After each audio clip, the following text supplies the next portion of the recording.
Challenge information session. Just for your information, the session will be recorded, and we've started that recording. So please, if you could, just remember to mute your microphones. We will be having chat available for you to enter questions, and following the presentation, there will also be a Q&A, but feel free to enter any of that information in chat. So Stephanie, if we could go to the next slide. So my name is Linda Larson from 401 TechBridge, and we are the PIA partner for and to in support of the Northeast Tech Bridge and supporting the Northeast Tech Bridge and this prize challenge. We're really focused and sit outside the gate and interacting with government, industry, and academia, and providing programming solutions and opportunities for you all to further develop your technology and get connected to resources and get your technology in front of the right people, as in with this prize challenge, but also the Blue Tide 2025 event that we'll talk a little bit about and we'll cover today. So without kind of any further delay, I'm going to turn it over and introduce the Northeast Tech Bridge Director, Julie Caulfels. All right. Thanks, Linda. Good afternoon, everyone. Thanks for joining us. Again, my name is Julie Caulfels. I sit here at the Naval Undersea Warfare Center in Newport, Rhode Island. So Newark, Newport, for those of you who know that shortened version. And next slide, please, Stephanie. And joining me, I see at least Jason Gomez also here. He's the CTO at Newark, Newport. There may be a few other folks at Newark, Newport, and we'll get to those introductions momentarily. So agenda here for this hour-long information session, just a quick agenda. For those of you not familiar with the TechBridge Network, we'll talk a little bit about what it is and its function, have Jason, our CTO, talk a bit about the Newark, Newport and the work we do here at this Warfare Center, and then we'll dig into the details of this prize challenge in the upcoming 2025 Blue Tide event. We'll talk a little bit about highlights from last year's event, just to give you some context of how this event looked last year and some of the nice outcomes that came from last year's event, and then we'll leave some time for Q&A. Next slide, please. So what's a TechBridge? So for the folks who are not familiar with the TechBridge Network, this is a program under the Office of Naval Research. There's a program called NavalX, and it's the Navy's innovation arm. This is the arm of the Navy that works to connect Navy problem owners with innovative, typically small businesses, folks who often aren't typically doing business with the Defense Department, all with the idea of accelerating that collaboration, knowledge sharing, and getting capabilities out to the folks in the field, the war fighters. It provides a network that really enhances the collaboration between the Navy labs and industry and academia and really across the whole DoD enterprise and the federal enterprise. The TechBridges also offers our ability to access state and local government and academic agencies to support innovation and economic development. Each TechBridge, so there are 18 of us TechBridges at this point, and you'll see this map. I'll show you a blow up of the map so you don't have to bend in too closely to make sense of that. But each of us TechBridges resides at or is co-located with an R&D center. So across the Navy enterprise, we have air warfare centers and surface warfare centers, undersea warfare centers, information warfare centers, and so on. And so us TechBridges are co-located at all of these warfare centers across the Navy enterprise. This next slide, I'm going to pass over to Jason Gomez, who's our Chief Technology Officer here at Newark, Newport, to talk a little bit about what we do here in Newport, Rhode Island at the Naval Undersea Warfare Center. Jason. Okay, great. I'm assuming Julie will give me a thumbs up if you can hear me. Can. Yeah. Okay, great. There was a question in the chat if slides are being pushed and maybe not being seen. So I don't know if someone's working on that. But as Julie said, I'm the Chief Technology Officer here at Newark and Newport. And there are, and so we are one of the two naval undersea warfare centers for the Navy. There are 8 surface warfare centers around the country, that make up the 10 inside Naval Sea Systems Command. There are 2 warfare centers for naval air, and then 2 for nav war, 1 for nav fac, and actually 1 for the Marines too. So all total, there are 16 warfare centers around the Navy, each with, we overlap and collaborate quite a bit. We each have our own specialties. So, getting back down to the undersea, Newport is the one full spectrum warfare center for undersea warfare. And we call ourselves full spectrum, meaning that we work everywhere from basic and applied research all the way up to fleet support. So we have Captain Hennings is our commanding officer, and Miss Marie Bussiere is our technical director here at Newport. So if you can go to the next slide. The 2 pictures along the top are basically a pictorial of all the things that Newport works on. So when I say work on, we look back to that full spectrum work. So we have folks that are working on basic research, all the way up to fleet support for all these types of systems. And it's essentially, on the left-hand side is a picture of a submarine. It's essentially everything that comes on and off board the submarine, and the launching systems and handling systems that work with all those things, except the submarine itself. So all undersea weapons, all unmanned vehicles, missiles that come off submarines, unmanned air systems, sonar, the antennas, we'll stay with sonars, all the hull arrays, the towed arrays, any of the sound waves that come on and off of it, the electromagnetic spectrum. So anything with communications, any buoys that come out, are and again, the launch systems that handle those. Plus the combat control system on board the submarine that pulls all that information together, are things that Newark Newport is funded for by the different program offices in Washington, D.C. to do a whole bunch of things. So, for example, if a submarine could pull into port and it might have a problem with a towed array or, its, sphere array or something, we'll have people that are flying there around the world to fix those specific things. And if you work all the way back through the chain, we have folks that work, the signal processing that's on board the submarine to understand how the information is getting from the water into the in front of the sailor, and the decisions that they're making and how they interact with the machine, the submarine itself, and then the transducers themselves, people that are literally designing new materials inside the transducers to make them more efficient. So you can kind of see the broad spectrum that we do, again, on all these types of systems for undersea warfare. On the surface side, surface combatants work with undersea warfare also. They have sonar systems, so we deal with all the sonar systems there. Some torpedoes are launched from surface boats. So anything, again, from the surface that has to deal with the undersea world, we're involved in.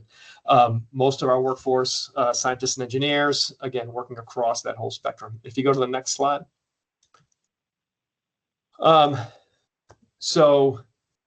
Again, we're funded by program officers to work on given systems that are in the undersea warfare world, but there are as we work our way back towards the research piece of it, there are technology focus areas or technology areas that underpin all our systems, and so that's what this represents, a set of 10 different things that we use to help describe what we do more to industry partners or academia. So a big part of my job is to understand what the fleet needs as far as warfighting capabilities and try to distill that back to all these different groups of people that are working across that spectrum to make sure that their work is aligned to those fleet gaps. And so so we do that internally, but we also want to do it for external folks. And that's a big piece of what TechBridge picks up, tries to take those fleet needs and boil them down into technology areas or capability areas that we can share with industry. And then you folks can bring your innovative solutions to those, because We don't have all the answers. We don't have all the people to be able to do all these things all the time. So we have to partner with academia. We have to partner with industry, to get the best solutions for our warfighters. And that's again a big piece of what my job is, and that is a big piece of what the tech bridges have done to try to get you folks the information you need to adapt your solutions to our needs. And Julie's been doing a great job of that. I think that's it on slides for me. Thanks. I think so. That's great. Thank you very much, Jason. Moving on to talk about this particular event and this particular prize challenge, again, looking at that slide that has the wheel of technology focus areas and looking at current Navy problem sets. And yep, we can go ahead and advance to the next slide. Thanks, Stephanie. We periodically sit down and take a particular Navy mission and then take a deep dive into it. So this year for this 2025 Blue Tide and the Northeast Tech Bridge Prize Challenge, we took a deep dive into a particular mission set in an unclassified way, and wanted to look at critical undersea infrastructure and protection of that infrastructure. So as you can imagine, that mission set encompasses a lot of different types of technologies, and it certainly encompasses a lot of different related adjacent types of mission sets. So, in terms of high priority national security, if you've read the news at all, you know and understand some of the very real and very current threats to critical undersea infrastructure. And that translates into technology sets that we're interested in going out to industry and understanding what's the state of the art, what is the state of mature technology, mature understanding, what's in your research and development pipelines in the areas of remote and autonomous monitoring, inspection, undersea inspection, threat identification analysis, events notification, response mobilization. So lots of things get wrapped up underneath this banner of critical undersea infrastructure protection.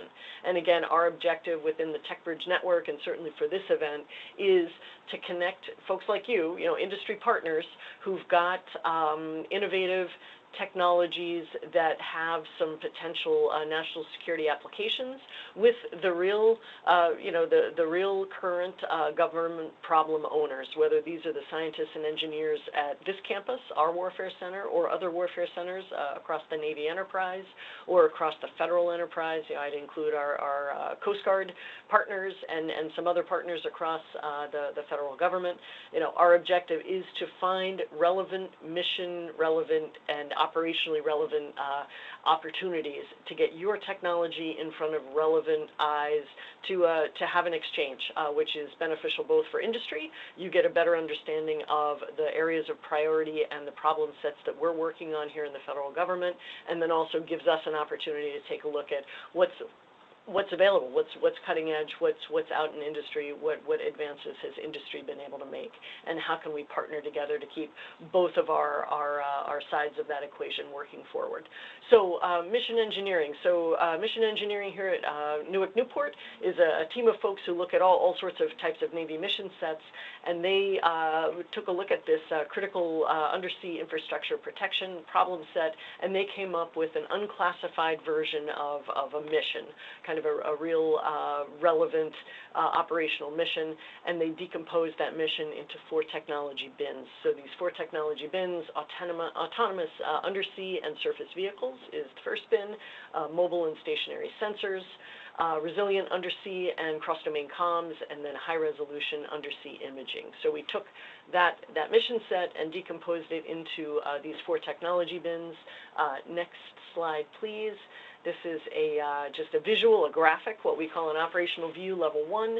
So we took that mission set and those technology bins and created a facsimile of a mission, and you'll see this is just a visual of that mission, where you have a notional critical undersea infrastructure piece, a cable in this case, that comes ashore near a notional harbor or port of interest. You'll see there's an undersea on the seabed floor. There's a mesh network. There are various types of undersea autonomous vehicles that are prowling around doing different things in the way of monitoring and sensing typical pattern of life and then anomalous things that might be happening near this piece of critical infrastructure. You'll see at the water's level, the surface level, you'll see some autonomous surface vehicles on patrol and managing and monitoring the surface view. And then you'll see that one ship called the MOC, the Maritime Operations Center, serving as kind of the command and control coordinator for operations of all of these different assets that are at play in this view. Next slide, please. So the next couple of slides are just the narrative of a very notional mission. And this is the mission that's really going to frame up the operation or the experiment series that we are going to talk about and the prize challenge is based around.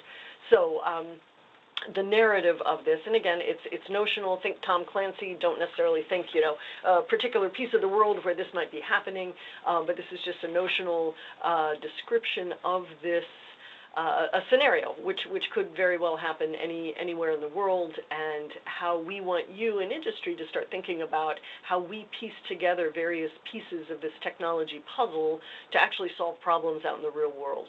So the operational narrative goes like this, you know, this Maritime Operating Center, which again is that command and control kind of headquarters, if you will, managing the various assets somewhere out in the world in a particular theater.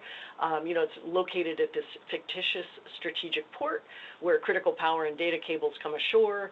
The undersea monitoring network has picked up an anomaly near that critical power and data cables, and it's an object roughly the size of a small AUV, but it's stationary, so it attracts some attention. It wasn't there the day before.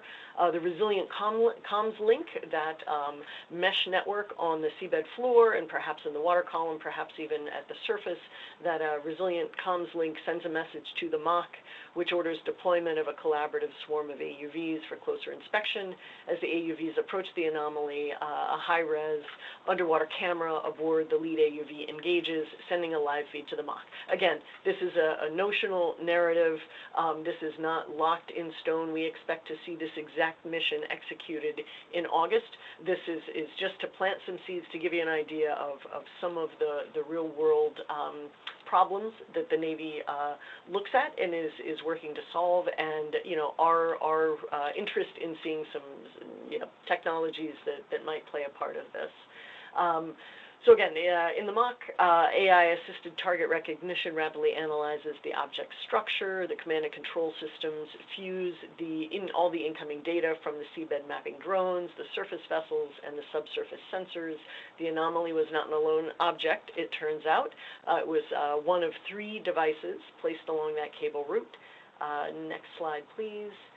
The narrative continues on and says the MOC orders deployment of an intervention-capable undersea vehicle with fine motor manipulators to investigate further. The vehicle maneuvers in to safely secure that object, or objects in this case, in a containment unit, and then transport that to shore for later analysis.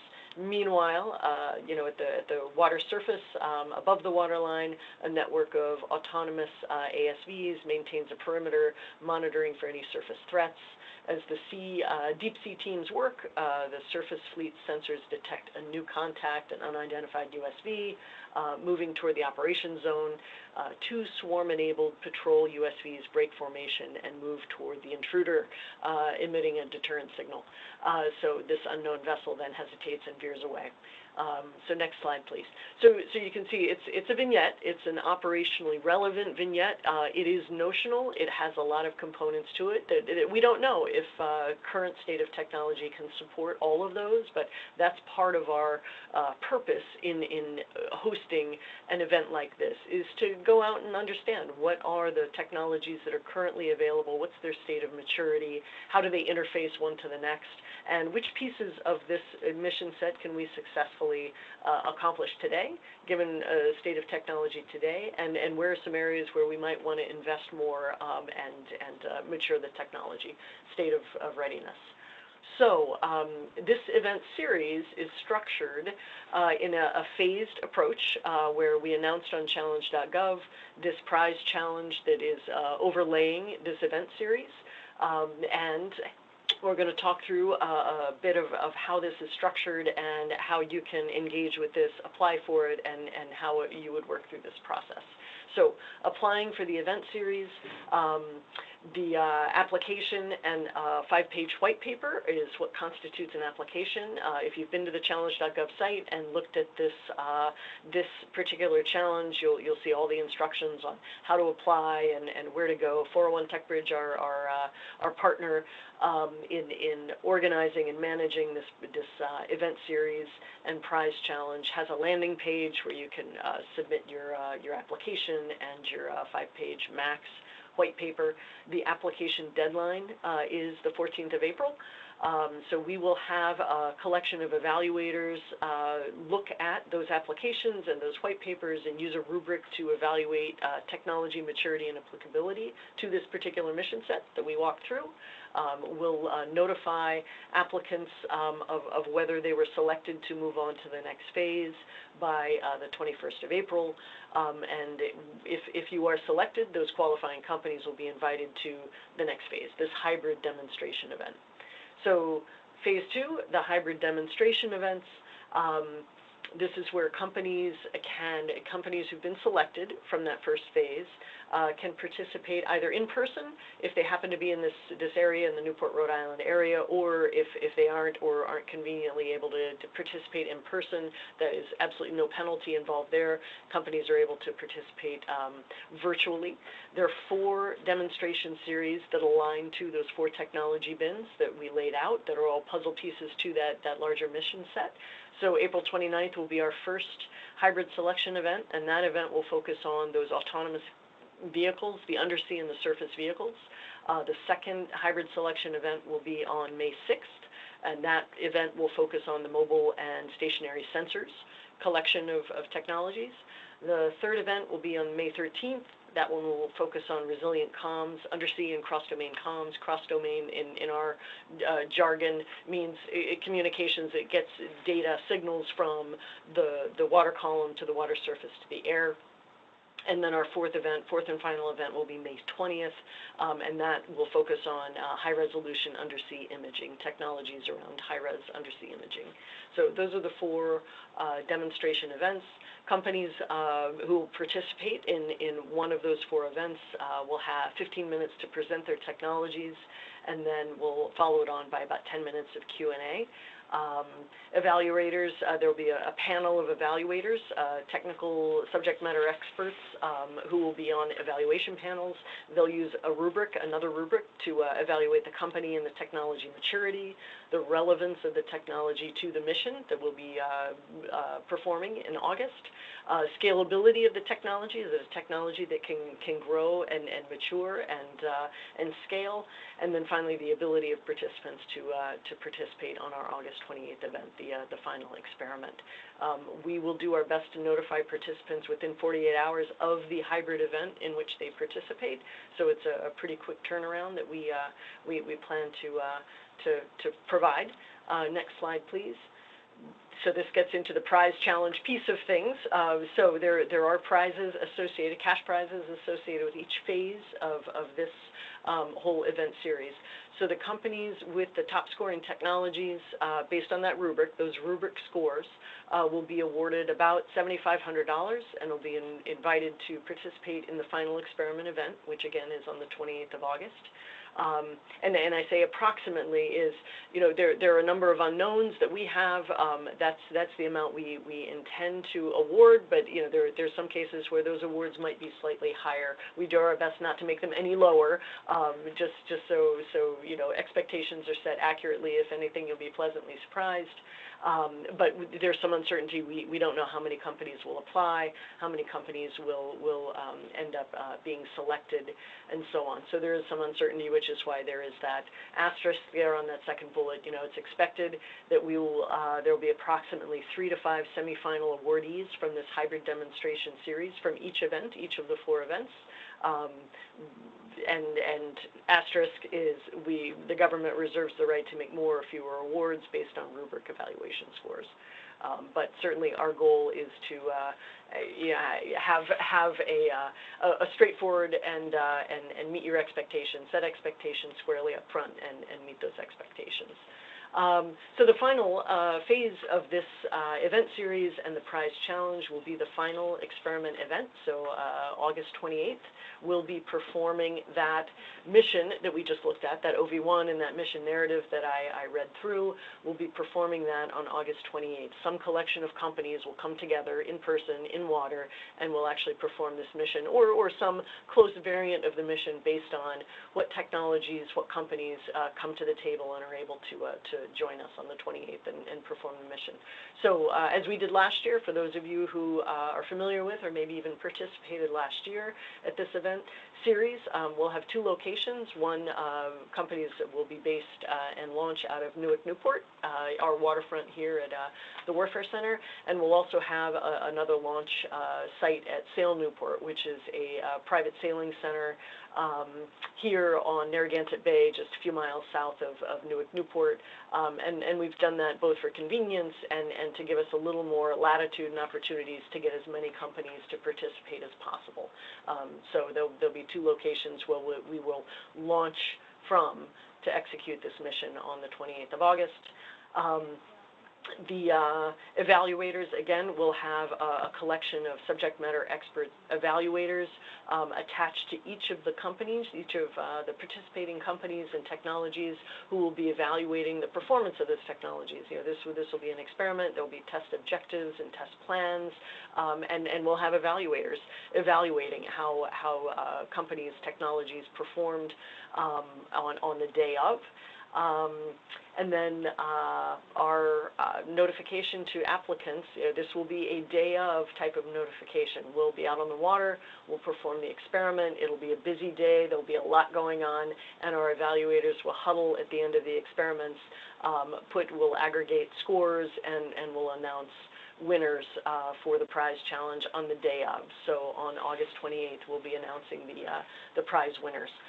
So up to 4 companies with top scoring technologies will be awarded that grand total, that grand prize total of $200,000. Notionally, we expect 1 company from each of the 4 technology bins.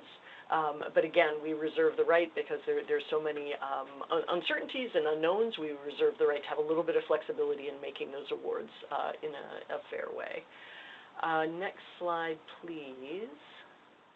So timing and planning. So this is just a very high-level overview of the game plan in executing the event series and the associated prize challenge. So you can see at the top of this kind of notional timeline, we've been going through planning even before January, and are still working through some planning details. We launched the prize challenge on the 12th of March, so just a week before last. We're doing this information session here today as you know, another milestone. As I mentioned, applications to participate in this whole series are due on the 14th of April. So you'll see that star there as an important date. So those applications and maximum 5-page white papers will be due on April 14th. And again, our evaluators will use rubrics to go through those applications and select folks to participate in the hybrid demonstration series. We'll have the 4 hybrid demonstration series, the dates we've already talked through, and the various technology bins that each one will be focused on, and then we'll have the final event on August 28th here in Newport. Next slide, please. So just briefly, to give you, some context and perspective, so we performed or had a similar type of demonstration day, experimentation day last summer in August as well. Some similarities certainly to this year's structure, and some differences. Last year there was no prize challenge, in spite of some of our best efforts, and there were just a few other differences. But just to give you some perspective on last year's event, very similar objectives. Our objective is first and foremost to get technology innovators in front of relevant government partners who are working on real Navy missions, just to facilitate that collaboration, break down some barriers, and provide easier access for both parties to understand what's going on each side of that fence. In that case last year, our event mission set was around cross-domain mission management. We had 30+ small and non-traditional companies participate in last year's events. We had some nice outcomes where a number of the engineers and scientists here at Newport were interested in purchasing hardware from some of the companies who participated. They weren't large volumes, but they were onesie-twosie types of hardware, and our engineers were interested in working with these companies closely to learn more about some of the products they had and some of the hardware and equipment they had. So that was a nice outcome. We had the venture capital. Our partners at 401 TechBridge are well connected into the venture capital and funding and other resource communities, and we were fortunate to have some venture capital folks represented at the event last year, and they struck up some productive conversations with some of the participants, some of the industry participants that were at our event last year. And we also were lucky enough to be able to use our event last year as a graduation test of sorts for a particular device that industry had been prototyping and testing for the Fifth Fleet. So that was a nice beneficial kind of a byproduct of last year's event. Next slide, please. Some of the participants who came and joined us last year at our event, this event last year. Certainly, Newark Division Newport scientists and engineers, well represented both on the water, on boats, and eyes on technology, but also on land, on shore, both here at Newark Newport and over at Sail Newport. We had representatives from some of our other warfare centers and tech bridges. Office of Naval Research leadership joined us. We had other Navy partners and other DoD partners, so from the War College, from the U.S. Coast Guard's Research and Development Center, which happens to be just an hour away or so in Groton, Connecticut. Some other partners at MITRE, which is a federally funded R&D center, FFRDC, and Ensign, for those of you who are familiar with Ensign and DIU, the National Security Innovation Network, and the Defense Innovation Unit, which is kind of the DoD level of the innovation cell for DoD, also another partner, InQtel. So all those folks joined us, in addition to some distinguished guests, VIP visitors. Our congressional delegation here from Rhode Island were invited by our partners at 401 TechBridge, and they joined us along with Rhode Island Commerce and local universities, some of the faculty and grad students from those institutions, and then other partners that we bring in who are also good, good partners in putting on the event, but also relevant eyes on technologies and companies that tend to join us. So IBM and Verizon, the Woods Hole Oceanographic Institute, Slater Fund, and Consulate General of Canada in Boston, and I see we have some of those reps here joining us on the call, and some other partners in Canada, Cove Halifax. So it was a busy day last year at this event, but I think it was a very productive day both for the industry attendees, the private sector attendees, and for the government folks and the federal enterprise folks who attended as well. And we're hoping this year's event is equally, if not even more, productive and beneficial both for our industry partners and for the government folks, in addition to a prize challenge, which will make things fun and exciting as well. Stephanie, I think that was my last slide, so I will pause here and go to Q&A. I see a few questions in the chat. Linda, I'll follow your lead as to how you want to go through Q&A. Yeah, no, absolutely. So just so folks know, we did put the link to the prize challenge landing page and application on our 401 TechBridge site. So you'll see that in chat. We also put the link to the challenge.gov link to the actual prize challenge itself. And I'm also going to include if you want to register to attend the hybrid demonstration. So this isn't you're signing up to present, but if you want to attend those hybrid demonstrations, those announcements are on our event page as well. So just for clarification there, and we'll include those links in a follow-on slide and information that we send to you. So Julie, one of the comments in the chat, and we've received a few other comments questions ahead of time. So please feel free to to go in the chat and enter any questions that you may have. We'll also kind of do a hand raise thing if folks prefer to ask their question, by their own device. So one of them is, what is the maturity level that you are looking for in the technologies that are going to be presented? Sure, and I see a second question along the same lines around TRL. Technology readiness level. We don't have a hard and fast TRL level, that's a make or break, and we're typically looking for TRL 5, TRL 6, and beyond. That said, there are technologies that may not be quite ready for prime time, may have a lower TRL level, that there still may be interest from the Navy. So if you believe that, your technology has some relevance, I'd encourage you nonetheless to apply. Whether this event, and this is a question that often comes up, if my company or my technology doesn't qualify for this particular event, is that it? This is a one-shot deal? And the answer is no. Your technology may or may not be well suited for this particular event, but this event series is an opportunity to help you and your technology get connected to and get some visibility to other folks who might be interested and willing to work with TRLs that are lower, TRL 2, 3, 4, up to 5. So shorter answer is we're looking typically for 5, 6, and above. But don't let that dissuade you from pursuing this, because there might be some other avenues and other opportunities separate from this event series. And Jason, did you want to comment on that? I wanted to just add on that we'll encourage folks to team together also, and your technology may be at a higher TRL level when you team with somebody else. So just keep that in mind also. So there is a question in chat with regards to, complementary technologies and applying as a team or applying individually. We also received a question prior to this, right? Can I apply to more than one category? And if I'm applying with another, partner with a complementary capability, how should I handle that? So I think we have 4 questions or so regarding applying into more than one category and or applying in with some type of a partnership. And then we have a question with regards to, am I responsible for building collaborations, or will all finalists be working together? So I think there's a lot to unpack there, Julie, but over to you.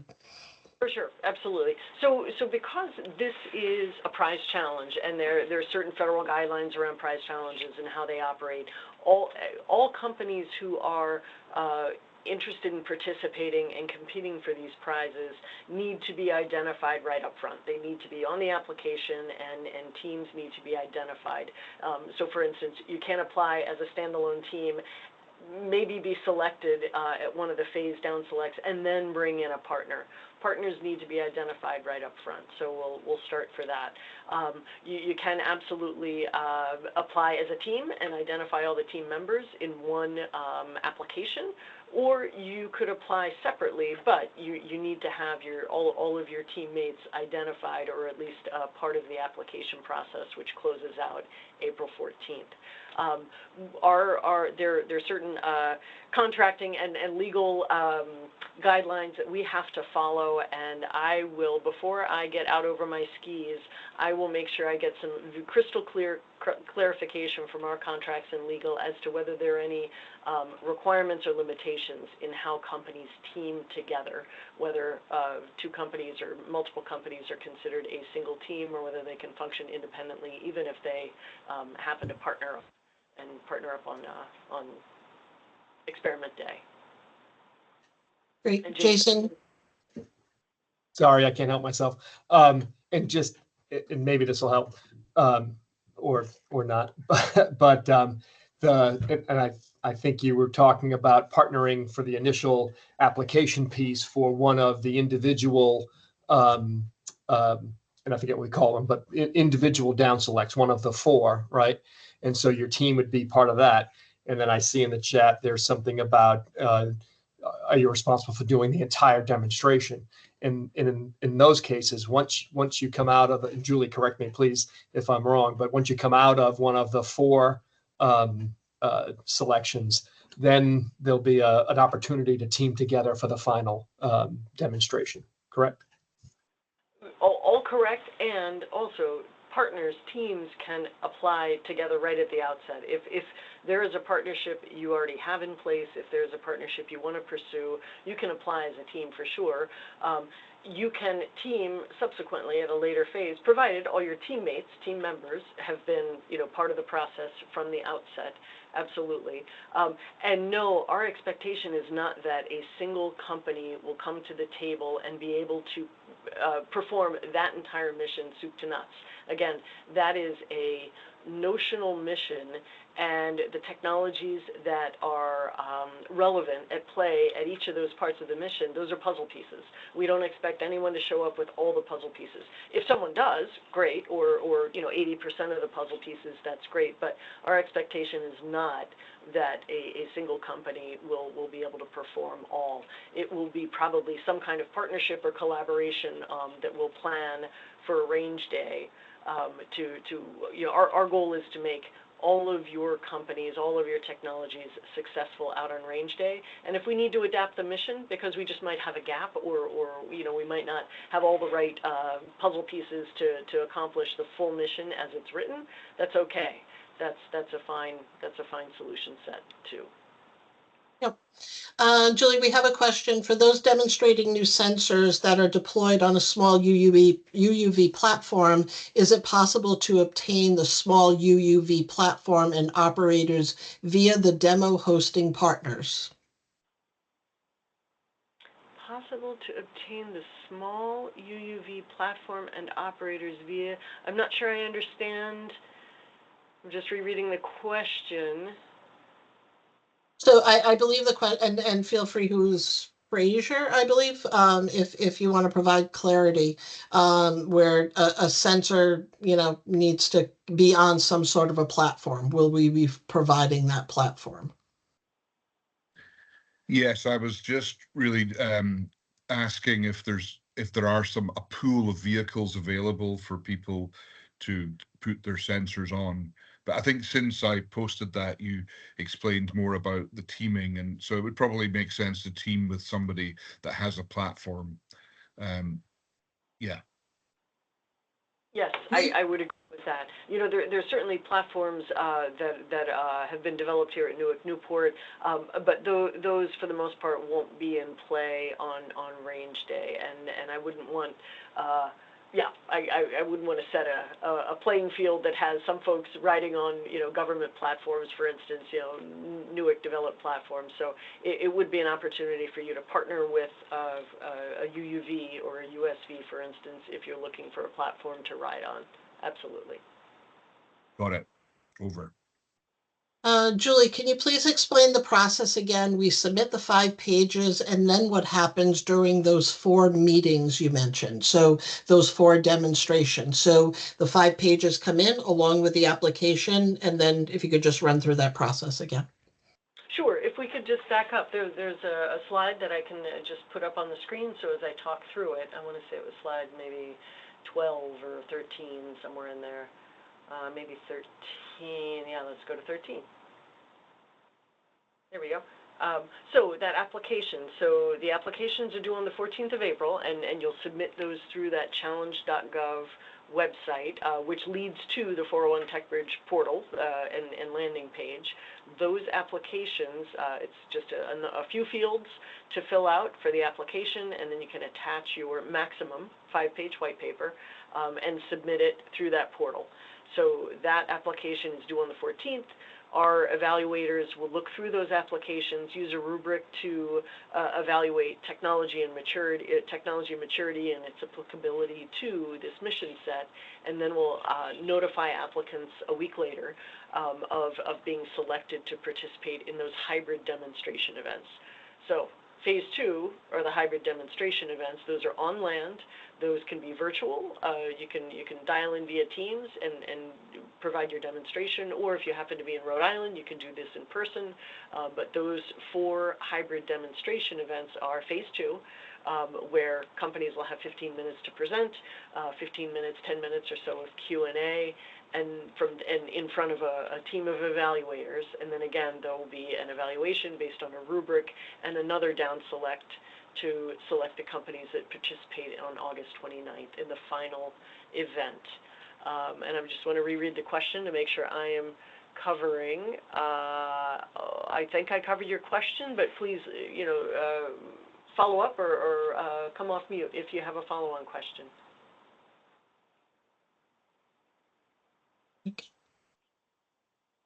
Yep, we have a hand raised, Chair. Yeah, this is Shirish Ben. Thank you very much. I just have one question. What do you mean by demonstration in presenting 15 minutes? You just kind of, you present slides, or you actually show the technology working? We're flexible. We're flexible. Okay. If you have video, if you have something you can actually demonstrate, either in person or virtually, a video, for instance, that's perfectly fine. If it's more of slides and narrative, that's perfectly fine too. Okay, thank you. Yep. You're welcome.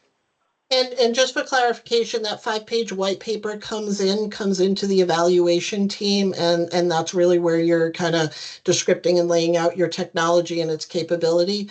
Those presentations or demonstrations, those 4 buckets, are in a public facing. So that PowerPoint, that presentation, that video, that demonstration is going to be seen by not only others that are presenting, but it could be academia, other partners, organizations, VCs, and the like. So that presentation of demonstration is a great way to show the evaluators, and we found that even last year, that was the best way to show your technology doing something. But just note that that is a public session for that piece.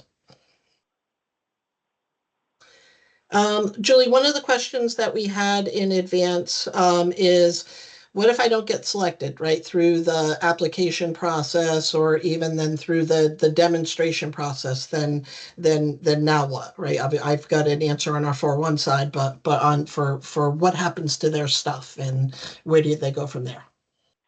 Right. So again, this isn't a one-shot opportunity. The idea of the TechBridge network is to provide a continuing and regular set of opportunities to allow companies to engage and interface with the government. So I'll say here locally at Newark Newport with the Undersea Warfare Center, we have a tool called the Broad Agency Announcement. So it's basically a standing RFP that's public, that any company at any time who might have technology that's applicable to our work in the undersea domain, which Jason laid out in those slides earlier, anyone at any time can provide an application, put an application in to say, I'm so-and-so company, here's my technology, here's how it applies to the undersea domain, and we have an opportunity to evaluate those applications. So that's just one. We also just have a rolling continuous set of events, whether it's for the small business innovation research opportunities and calls, or whether it's for other opportunities to get in front of federal and particularly Navy problem owners across the warfare centers and across the enterprise. Probably the best way to just stay in touch and be aware of what those opportunities are is to get involved in the TechBridge network. So the TechBridge Naval X has got a website that companies can go and just register to self-identify. Here I am, here's my company, here's my technology, and that feeds into basically it's a Salesforce database that we then parse through, we, the TechBridge directors, parse through, and when we have opportunities or events or experiments or industry days, any type of interaction that might be applicable or relevant to you, we go through that database and make invitations, reach out and proactively invite companies who are in our database who might have relevant technologies. On our partnership side, so Linda Larson, Eric Brine, Christian Cowan, some folks on this call are all with our partnership intermediary, 401 TechBridge. 401 TechBridge also partners up with industry, and they're another resource that companies can use to learn about what are some other opportunities to get my technology in front of federal, Navy prospective customers. So registering with those two sets of organizations, NavalX on the government side, and then with our partnership intermediaries, and each of us, TechBridges, has a partnership intermediary. Those are two great sources to find other opportunities that might be a better fit than perhaps this event series. Yep. The only other add-on that I would say, Julie, is Blue Tide in the event itself is, right, the prize challenge and the in-water mission is a piece of it. There's a whole other, kind of different components that go along with Blue Tide, including an opportunity to participate in Showcase Alley or Innovation Way, where we'll be going out to industry to say, are you looking also to participate in Blue Tide, not from a prize challenge capacity or competing for the money or doing the in-water mission, but more for as a showcase and or vendor. So that information will be coming out and available for folks to still participate in, not only to attend Blue Tide, but to also participate or showcase in other ways. So I'll put a link in the chat as to how you can, find out information as that becomes available to participate in those other capacities. Julie, one of the questions in chat is the broad agency announcement, and a question around, it looks like it's due to expire later this month, and are there plans to extend it? It's Steve Bordenaro, good question. So yes, and Jason Gomez, you may have more current information than I have, but I believe there should be no gap in that BAA. Is that true? Yep, it's in process. We tweaked the topics a little bit, but it is in our capable hands of our contracts folks, and they're working on it right now. Okay, great. Thank you. And we can make sure I will make sure that I share with Linda, who in turn can share with you a link to that BAA as it stands today, and will probably be a similar link when the new BAA is issued to follow on this expiring BAA. I can also share NavalX.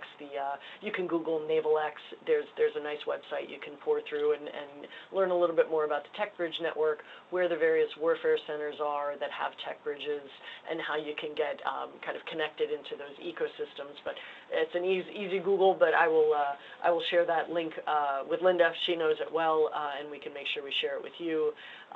SAM.gov. Thank you, Steve, for posting SAM.gov, where the prize challenge is posted. And we can share various other, our partner network across the TechBridges. We can make sure we share all that information with you. I do see Mike Zimmerman had a great question. What's the best way to connect with companies or vendors looking to attend in August? If we want to partner with another vendor, is there a list of participants that can be provided? So, Linda, you may know the answer to this better than I do. What I don't know is, prior to application deadline, so prior to April 14th, is there a running public list of companies that have so far applied in? Is there a public facing? There is not a list or a list that we were going to make public. However, please contact us and we will assist any company in making whatever necessary introductions or making them aware of potential other companies or partners that have reached out. I would also look to and be able to provide anyone with a list of companies that participated last year. There was great interest on the part of many of them that were involved in the in-water mission, or even on that Showcase Alley type way, more of as a vendor doing a smaller demonstration, that are looking to come back this year. So, and we're also working with other support partners, right, and to support companies to ensure that they can participate. So, Mike, please reach out, and if this becomes a need for companies, we'll do our best maybe to pop something up on and have a link for folks to connect, so that way maybe we can, do some introductions on our end. And I will put my email in the chat as well. Our team is on here as well. So Julie mentioned Christian Cowan, Matt Watson is on, Stephanie Paquette, Eric Bryan. Apologies if I missed anybody else from our team, but thank you for thank you, Sharish, for putting up my email address. Great. And I'm just looking through the the questions. We've talked a bit about TRL, but Frank, maybe if you missed that, typically we're looking for TRL 5 and up, but that's not a hard and fast. And if TRLs are lower than that, as I said earlier, there are likely other opportunities where companies might be able to get engaged. The last question. Oh, thanks, Frank. I just saw your next follow-on. Yep. Field of a particular time frame and otherwise, how are you evaluating maturity? So out on the application, there is a TRL chart. There's actually a chart that lays out in very simple, like 1 or 2 sentences, each TRL, how we define TRL, 5, 6, 7, 8, 9, and so on. So if you haven't seen that, that's worth looking at. Certainly given today's, the sense of urgency in bringing capability out to the Navy, we're certainly looking for technologies that are on the more mature end, that might have commercial dual-use applications, that might be able to transition into a kind of a national security application pretty quickly. But that's not a hard and fast. As Jason described earlier in this presentation, here at Newark Newport, we go the full spectrum of very early basic and applied research all the way up to servicing and supporting systems that have been out in the fleet for 30 years, for instance. So we look at the whole range of TRLs. For this particular event, we are looking for more mature technologies, typically TRL 5 and up. But again, that's not a full disqualifier, and certainly this is only one of many opportunities to engage with us. So hopefully that answers your question, Frank. Yep. The only other question we received ahead of time, and I think you addressed roughly how many companies, were you thinking that were going to be selected in each one of the categories. But if you want to just say a few words on that, Julie. Sure, I can say a few words, and also in the prize challenge itself, we address that, so that is written. So certainly go read that. It's down in writing. We don't have a predefined number of companies that we want to participate. Certainly, we want more and qualified companies to participate. More is better than fewer, and qualified obviously is better than not qualified. So if I were to take a reasonable estimate, I would say out of each of those hybrid events, each of those 4 hybrid events, approximately 3, 4, 5 companies we would anticipate inviting to that August final event. But that's not a predefined number by any means. We're using a rubric, a quantitative rubric, and we will score. All of our SMEs will use the same rubric, and we will score, and we will stack rank and make decisions from there. But really, it'll be based on that rubric: technology maturity, company maturity, relevance to this mission. Those will be the objective measures that we'll be using, and we'll take it from there. If we have 3 applicants for the whole series, it might be a smaller number. If we have 300 applicants for the series, it might be a slightly larger number. But those are things we won't know until we see the applications come in and the deadline close on the 14th of April. Great. I did share the contact us for 401 Tech Bridge if anyone wants to engage further. I also shared, Julie, the NavalX Join Our Network that you referred to as well. So we're just about a minute away from time. Any kind of closing comments? I believe we've answered all the questions in the chat. There's opportunities to engage with Blue and participate in Blue Tide and the event itself outside of the prize challenge. Obviously, this is the information on the prize challenge, and we want to share and draw as much attention to that and get you all to submit your applications in your 5 pages. But Julie, anything for closing? Only thank you for joining us. We look forward to hopefully seeing applications come in and possibly working with your companies. Again, our objective is to try and make it easier to work with us in the Navy enterprise and give more opportunities to get relevant folks' eyes on your technologies. So this is one of many tools we're employing toward that objective. So thank you for joining us. Great. A copy of this recording will be on the 401 Tech Bridge Prize Challenge landing page, where the application sits. We'll extract any FAQs as part of this Q&A process. Those will appear there as well. And always, please just reach out if you have a question and connect with us, and we'll get that information from Julie and her team. If we don't have it. So, thank you everyone for coming, and we look forward to your submissions. Great. Thank you.